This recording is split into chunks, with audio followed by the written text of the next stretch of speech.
Okay na? Hindi pa yan.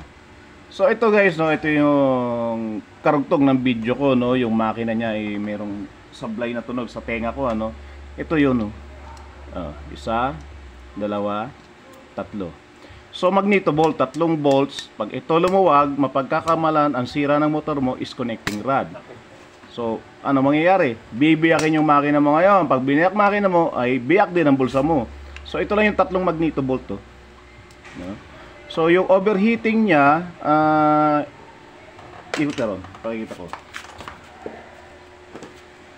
Ito yung overheating. Yung kanyang clutch. Ayan. Yung clutch niya sunog.